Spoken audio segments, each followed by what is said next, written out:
get where you're coming from. That sounds great on paper, but that's just not the way the world works. It's not only on paper. Maybe it's the 2% of the man, but you girls, you will find that 2% that loves you unconditionally and that will grow with you until you're 120 years old. It doesn't matter. That sounds like Derek Jackson. Listen, if you find an unconditional guy, ladies, if you want a guy that's going to love you unconditionally and be faithful to you, yes, an average man will do it. What's wrong with an average man? Okay. I want to know your answer. Yeah. I got we so gotta know your answer. Would you guys, would you, so you won't settle, right? No. Okay. Do you go ahead. Say what you gotta say. Okay. Do you think we're doing a good job with marriage nowadays and dating in general? Do you think people are finding what they want in life? No. Okay. And would you agree that in foreign countries, maybe not necessarily wherever you're from, but like in other places, people marry much more and they stay married for much longer compared to how we do it here? Yes. Okay. So wouldn't you also potentially agree that maybe the way that we're doing things is a little bit fucked? Definitely. Okay. And so if I were to ask you, what do you think is the largest difference between how we do things here and how they do it in those countries where it works? What's the difference? Mm-hmm. Well, I'm Italian. So one of the things that I've noticed in Italy is that once you're married, to get divorced is basically unthinkable. Why? Because of what I mentioned before, and going back to that, once you marry someone and you make those vows, not only marriage is a safety net, but you're also promising to work things out with that person. So the belief in like divorcing doesn't come as easy as here, where it's just like, well, let's just get divorced. It's not, it's basically like people get married to get divorced here. Like that is the goal. Okay. You see what I'm saying? So when you're living in a foreign country, when they get married, they're not just marrying the person. Families are coming together. You have a whole social responsibility. It's not just me and you. It's a community thing. It's a community thing. Here, everything is about how I feel and what I want and my standards. Right. Guess what? Over there, they don't talk about standards. You know, we asked everyone here what they wanted out of a marriage, and people are talking about we want to grow together, we want to do this. You go to foreign countries, they don't talk about those concepts. They don't want to talk about that. Take care of the kids, take care of me, and make sure that you don't stain our family name, and then that's pretty much set, right? And divorce is not even a concept. These people settle. It's like their standards are very reasonable and they're very at a good place. And you know what? They end up married and they end up finding somebody that works for them. I think out here, people say they won't settle, but the things that they won't settle on aren't even important to making a marriage last. Well, like, what do you guys think? Like, I was interested in hearing what people were saying, like what I bring to the table long term, but none of you really mentioned the things that really matter to making something work long term. Nobody mentioned responsibility. Nobody mentioned duty, right? Nobody mentioned just the idea of labor. You know, so I think people have these unrealistic expectations when it comes to long term projects, right? And they think it's, you know, going to be cool and we're going to love each other and there's going to be lots of emotions and spiritualness and all this other stuff. The truth is, it's a lot of work. Go ask people who've been together for a long time. They'll be like, yo, it's work. The wedding day is wonderful. After that, every day you wake up, the kids are crying. You don't get to sleep for days. You guys got all these bills piling up. People got to take second jobs. She's going through fucking, the after effects of pregnancies. There's all kinds of complications. It's a lot of labor. So when people come here and they say they're never going to settle, I already feel like when you're coming at this whole idea of marriage, especially on the things that you say you won't settle on, I'm like, they're not important to having a good and long, prosperous marriage. You know, people talk about, I want to be in love with my husband, but people get divorced. You know what they never mention? Love. Because they still love each other. It had nothing to do with why they get divorced. They get divorced for financial reasons, right? They get divorced maybe sometimes because of infidelity, because you know what? I don't want to be with that person. But love is never the thing. So I just think it's interesting that the things you guys need aren't the reason that people get divorced and aren't the things that keep people staying together for a long time. That's Yo, awesome. no pun intended, but Abba is preaching. Yeah, I feel like that opens up a mind. Very true. And I'm just say one last thing is like, a lot of you are young here. So for me, like, I don't even fault it. I think hopefully you guys learn this as you grow older, but you start to realize all these romantic notions and all this other stuff is really not that important. You guys got to understand what it means it's just not fun. You know what I'm saying? People, you describe them, they've been together for 34 years. They don't look at each other and go like, this is fun. They're like, I like being around you. Not true. I've met people who have been together for 50 years and still hold hands and are super cute. I was a nurse and I had patients that were 80 years old. And I'm like, how have you been together for 50 years? Like, what's the secret? You want to know why? Why? because the women were different back then. Yep. Way different. I'm gonna keep They it a put stack up with with you. shit. A lot of women want to get married, but they don't want to be wives. Remember, and an example of that, who initiates the divorces? Who breaks up the families? It's the woman, man. Like the statistical data is there. Like men will always try to make a marriage work, but it's the women that leave. Yeah, after he went and fucked 1,000 other women. But back then, women were willing to put up with a lot. They were. Right Exactly. now, women Yeah. are not. They're not. My grandparents have Period. been married since they were 17. Yeah. My grandpa had a whole other kid with another woman, and she still stuck by him. Why? Because she was willing to put up with it. Nowadays, women are not willing to put up with anything. Let me ask you, was it a good environment for your parents for the most part? For my grandparents? No, for your parents to live underneath your grandparents. Oh, probably not. Why do you say probably not? Why? Because of that's infidelity, that's fighting, that's you're seeing. Why is my mom divorced now? Why? Because look what she grew up to. Or maybe I don't know your mom go personally, ahead, but go ahead. maybe your mom decided I'm going to prioritize me over the family. And you know what? When you raise a kid in a divorced household and you prioritize your sense of happiness first, what ends up happening is that the kid suffers the brunt of that negative energy and that choice that you make. So when I say this is like your grandparents went like family unit's the most important thing. I must make this work, even though I may not be completely content. I understand we're aspiring to something bigger, which is our sense of community. I'm not going to break that up because you did something I thought was wrong. So you get down to your parents' generation. This is the boomer generation, the highest divorce rates we've ever seen. And now everything's about me. They go to divorce courts. Where's your assets? Where's your money? They don't bring up love during that whole period. They say, I want everything that you fucking got. Love never comes in, right? So then you get to this generation and they just completely throw that out. And I think one thing that the West, and I think in Western countries, we think about a lot is like me. It's always about me. And not recognizing when you marry, it's about a community. So your desires sometimes have to be a bit on the back burner, and you have to understand you are sacrificing for something larger. Well said. Really quickly, just a quick question. So do you feel like also men think about me when they sleep with another woman knowing they have a family? Just a question. This is what I would say. When you come into a marriage, you have to ask, is everyone doing their duty and their responsibility? Is he bringing home the bread? Is he taking care of the bills? Do you guys all have a roof over your head? Does he handle almost all the large responsibilities? If he does, he's done his part. In that same token, you as a wife, have you been supportive? Have you created and fostered a home where when he comes to, it's not stress and you don't just come home, start nagging his ear off. He's like, damn, I don't want to be here. Let me go back to the streets. You know, have you done your job also on that end? And if you have, then a lot of the stuff on the outside becomes superfluous.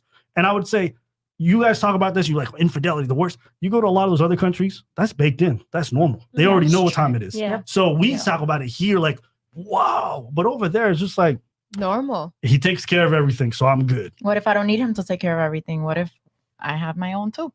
Why should I take it? And that's great. I'm not mad at you. Go for that. But guess what? In America and in North America in general, women are the ones who are dying alone more than ever. So we can say this stuff and say, I'm going to take it. Go ahead. No one's going to stop you from making your choices. But then also don't complain when you hit late 40s or whatever, you don't find somebody. And I'm like, listen, have you guys been settling on the shit that doesn't matter? And they say, no, I'll never settle. Yep. You know, there was a study that came out, bro.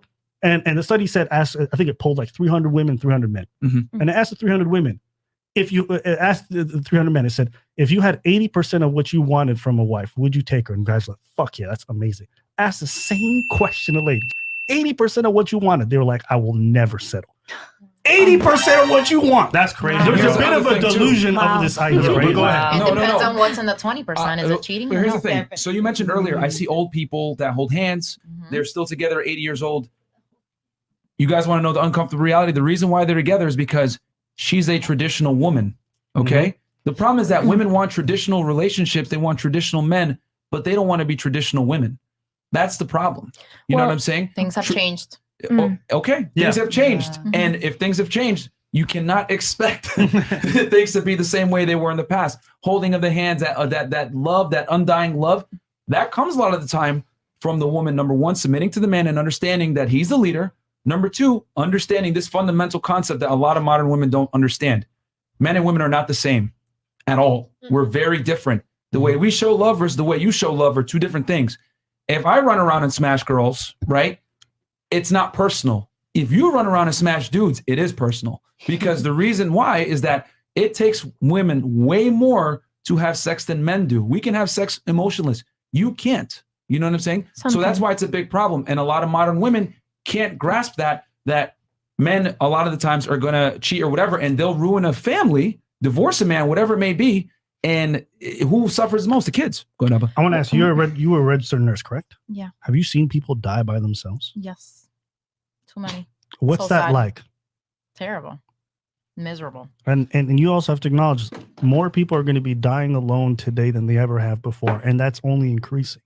So I think there has to be a very sensible discussion about like, what are we condemning people to when we're saying all this stuff? Because it sounds great in theory. Never settle, go for what you want, et cetera, et cetera. But the alternative for a lot of women is going to, it might be work out for you, but 3 other women who heard your advice who probably shouldn't have taken it, or they might end up dying alone. With cats and dogs. And you're not going to be there for them when that happens. So I think we have to be sensible with the stuff that we say, because I get it. It sounds great in theory. And look, it might work for you. But for the people who are dying alone, I'm like, whoo, that's not a way I want to die. So there's a biological premise that women have been lied to. A lot of women think that at 19, everything is about career, you know? But when they reach 30, they realize, well, what about family? Family starts to become the most important thing, right? Because you're at a prime of life where from there, it starts to become downhill when it comes to your fertility. So a lot of the times, women nowadays are told career is the most important thing. Yes. That is a lie. Of course. Well said. It is a lie because we are biologically wired, and men also have their wires, but women are biologically wired to give birth, to bring life, and we are intrinsically interested more in people, and men are intrinsically interested more in things. That's why you have more women nurses and more men that are engineers or architects. Does not mean that cognitively men and women have actually overlapped more in similarities than in differences. So we have differences in interest, but cognitive ability is about the same. So we could say that mentality, we are equal. Interested, like the things that we are interested in, then we are totally different, you know? But women are also more agreeable. Men are not so agreeable. Yeah. So women will settle for an average man, as you said.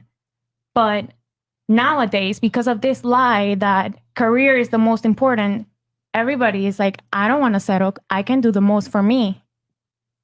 But realistically, once you reach 30, you start looking everywhere because biologically your clock is ticking and you want to settle and you need to settle and you want a family. I'm going to say, you can say that they want to settle. A lot of them are not. You know, No, that's why we have this new definitely, yeah. phenomenon where a lot of ladies, I'm a raised kid by myself. Yeah, of yeah. course. Spooned or Yeah. Of course. I'm going to just raise a kid. I'm like, you are bugging, lady. What are you talking about? Most women would not make that admission that you just made, that career is a lie. I mean, here's the thing.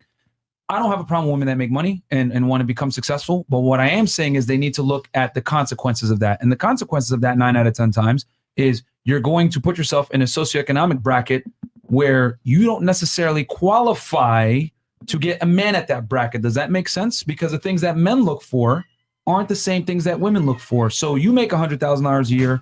You want a guy that at least earns $10,000, $100,000 a year too. So the men that you're looking at, right, are a small minority of men. The problem that you have, though, is that those men don't necessarily care about how much money you earn, whereas you care about how much money they earn. They have no problem dating down with the girl at McDonald's. So that's where a lot of career women find themselves, where they lose men to younger, more attractive, more compliant, feminine women. And the other thing, too, is that women that are career women, I hate to say it, I'm not saying all, but a lot of them tend to have masculine traits. You mentioned agreeableness. Agreeableness is a very big predicator on how much money you earn. The less agreeable you are, the more money you're going to make. You know what I'm saying? And this is why the wage gap is a myth, that's a whole other conversation. But long story short, you mentioned a lot of facts there. But yes, as a woman earns more money, again, she's going to feel like I'm not going to settle, because women cannot date their equals most of the time. They want to date a superior. That was a very good point you brought up about the women being lied to. But real quick, super chats real quick, because we gotta. We got 7,000 live viewers right now, by the way. 7,300. Yeah, 7,300. Okay, smokes. 50 and up, guys, because we want to get back. This is a good discussion. 50 and up. Okay, where are we at? Okay, Dunbar Elite 49.99, Isaiah 4:1. In that day, 7 women will take hold of one man and say, "We will eat our own food and provide our own clothes. Only let us be called by your name. Take away our disgrace. Women today, independent, don't need a man." Damn, bro, that's in the Sharon Bible? Alpha, yeah. Holy smokes. Yeah. Okay, DW $50 super sticker. Thank you so much. What else? Ian, $50. If I commit to a woman, you're deleting all your social media, quitting your job, staying home, not having ladies' nights, and adding value to my home in peace. At 35, I have yet to meet a woman okay with that. Oh my God. No. See, hold on. Ladies. That's. I love this reaction that you guys just gave. Yeah. This is, you guys want to know why men don't want to marry women anymore?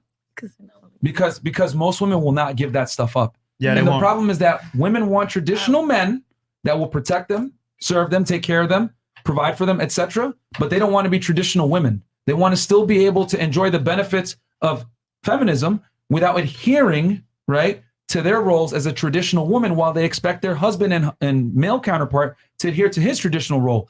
I need you to be my protector. I need you to be a provider. I need you to make more money than me, be taller than me, whatever. So I hate to say it, but a lot of guys are waking up, right? And they're realizing, why are my roles static while her roles are negotiable? This is bullshit. So what guys are doing is they're voting with not committing anymore. And they're just saying, you know what? If women don't want to be traditional wives anymore, I'm just going to fuck them and toss them. And that's why we have the hookup culture here. And I don't care. It's good for guys like us. But you know who loses out? It's the women that lose out. Because at the end of the day, you guys can't run around and have sex forever. You guys, at some point, you're going to get tired of it. You're going to want stability. Women look for security. So it's just funny that you guys all reacted to his request like that. But this is why guys don't want to commit to women, because most women look at that and like, I got to leave my social media, no girls' nights out. Fuck you. Well, who loses? Men control who gets relationships. Now we're not He saying loses. That's why he's single at 35. Hold on. No, we're not saying to commit to a bum dude on the street with all those requirements. We're saying a guy that actually has substance and money and success. Okay, maybe for him you can submit in that way because it's gonna make sense for you because you're gonna be taken care of. But the average guy, hell no, don't do it for the average guy. But how about if you do that and the man's still the same cheating man that he's always been? But remember, cheating for those men is not the same as cheating for regular men. I mean, I've been told before. So I have sex because just to have sex, women have sex for feelings. Okay, fine. I got it, right? I got it the first time you told me. Sure. But I was the woman that gave all of that. I gave up everything. I was a stay-at-home. I did everything for you. And yet you're still out here in these streets doing me wrong. So why am I going to continue to be at home giving you all I have to give you while you're doing me dirty? When you said he's doing you dirty, did he not just take care of everything? Did he not? No. No, he didn't? He didn't? No. So what, he was a bum? So it was 50-50. No. It was well, yeah. 50-50. If he that's not the same thing, right? That works if he's taking care of everything. If he's not, then it doesn't work. But it also depends on the woman if she's willing to put up with. Yes, and you know, there's also like an evolutionary reason for this. A lot of times, men would go off to war, die, so there would be widowed women around. And what had happened is the men with resources would take care of them, because if they didn't, they would just die on the side of the street. And so it just became natural for those with affluence and money to take on other women. That's why you had the concept of bastard children, right? It's not my wife's kid, it's another woman's kid, but he's still under my name, but he's not the official. So it was a way for people who had money and influence to be able to take care of a lot of the women, and it wasn't seen as weird. It's more so now that we've come to the modern age that has become an issue. But the situation you're describing, this man who's not taking care of what you need, and then also out there in the street. So I think it's a bit different. Do you understand that? No, it is different. But how about if you had a woman that gave you all of that, gave up everything? She's a stay-at-home. She gave you all you wanted. Would you still be out here in these streets? I don't know about.